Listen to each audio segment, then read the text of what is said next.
What's up, people? Hello, and welcome back to the channel. Welcome back to the Cup Chasers podcast. This week, we focus on the magic. We focus on the moments, the joy, the heartbreak, the glory.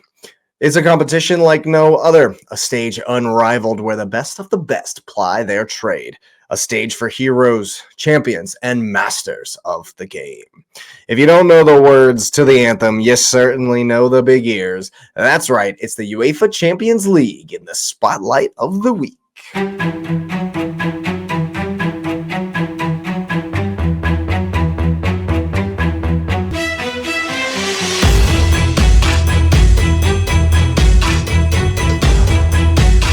The desire for European clubs to stamp their name as the best team in the land is not a new one. The first two champions from European leagues to play against one another happened in 1895. It wouldn't be until 1930 that a tournament known as the Coupe des Nations pitted champions against one another. 25 years on, Gabriel Hano, then editor of famous French publication L'Équipe, and Jacques Ferrand noted that a tournament in South America between national champions was so successful that something similar should likewise be done in Europe.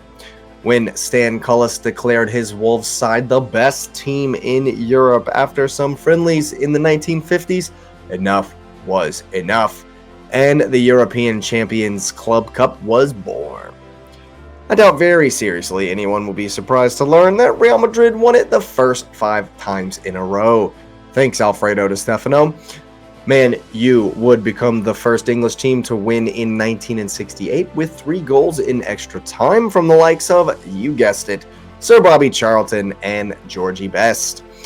Of course, the bigger clubs in Europe dominated the European Champions Clubs Cup, but in the 91-92 season, the tournament would officially become known as the Champions League we know and love. It was also at this time that they would add the groups and the round-robin style qualification for the knockout stages.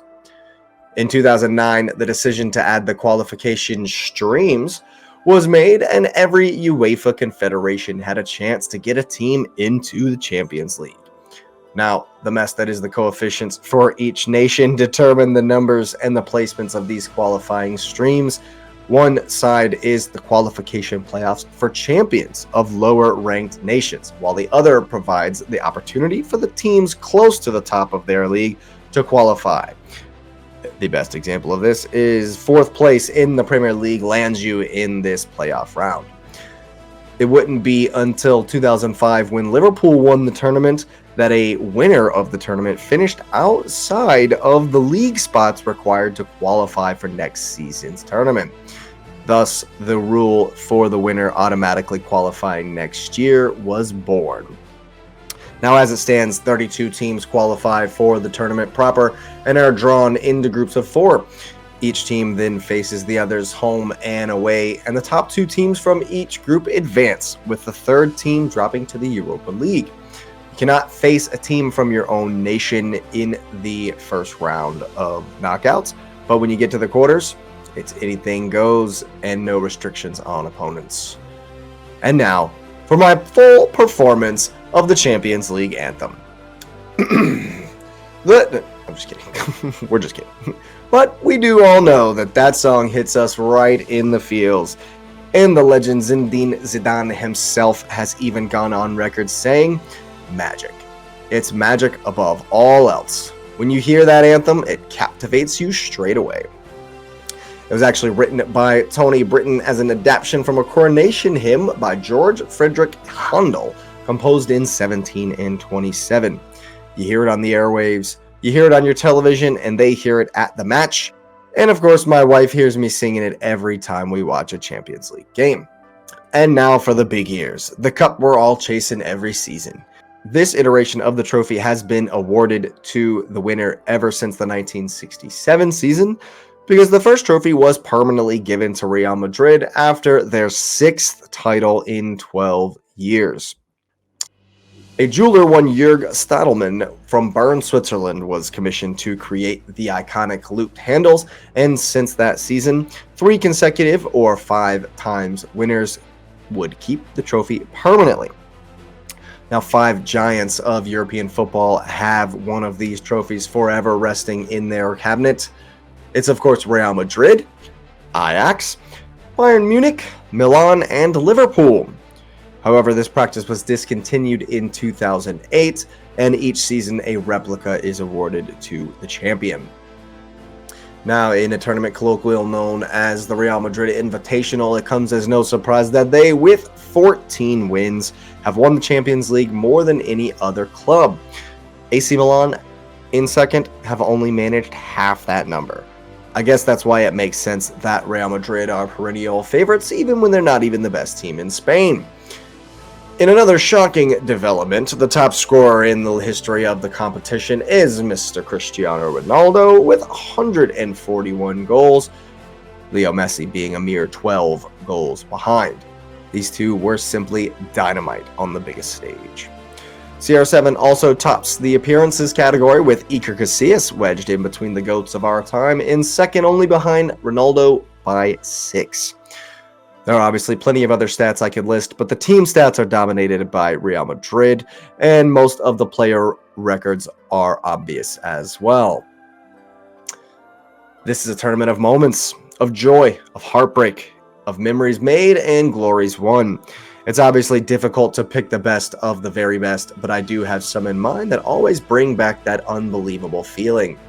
I was quite young, but not quite young enough to not remember the game, the names, and the wild finish of Sir Alex Ferguson's treble winners. Teddy Sheringham and Ole Gunnar Solskjaer created Fergie time to complete the treble in the 98-99 season. Of course, as you might guess, I'm tempted to fill the list with Arsenal moments, such as RVP and Andre Arshavin versus Barcelona, but for the Gunners, there can only be one moment. The king himself takes on the entire Real Madrid defense single-handedly and slots home past Casillas in the Bernabeu to send us to the final. Ah, the good old days. After polling the Cup Chasers panel, it would be remiss of me to not mention Drogba's header in Munich. They had no business winning that game, but the Ivorian legend and the Czech brick wall gave us Drogba's slaloming celebration with big ears that never fails to bring a smile. Yes, even from an Arsenal fan. You can't speak of moments in the Champions League without a mention of Real Madrid. After all, it is their tournament. The legend Sergio Ramos has said his favorite moment might be the equalizer against Atletico in the 14 final, and who can blame him? I remember watching that one live as they went on to bag 3 more in OT. What a game. What a night. A couple of Barcelona moments then spring to mind. Leo Messi God mode on countless occasions notwithstanding, this is a tale of 2 comebacks. The greatest Champions League night Anfield has ever seen still mystifies me. Barcelona asleep at the wheel, but Trent Alexander-Arnold and Divock Origi were certainly not. Speaking of asleep, how do you win 4-0 in Paris and then turn around and give 6 at the Camp Nou? This coming from an Arsenal fan who regularly got destroyed in northern Spain. Mr. Cristiano Ronaldo's contribution to this tournament is unquestionably immense, and I would say he arguably lays claim to the greatest goal in Champions League history. I could watch that bike versus Juventus on repeat forever and ever and ever. You know what, people? Let me know down in the comments below what your favorite Champions League moments are. There are just too many to count. So once again, Europe's elite convene, and this year's Champions League has already offered up some doozies. Will Newcastle actually win the group of death? Can anyone stop Jude Bellingham? And will City be able to defend the crown? It's all to play for, and I, for one, am looking forward to another tournament sure to produce some instant classics. Well, that's it for this week, people. Make sure you like the video, subscribe to the channel if you're new. Thanks for being here. Thanks for listening. Have a great night, and you will see me next time.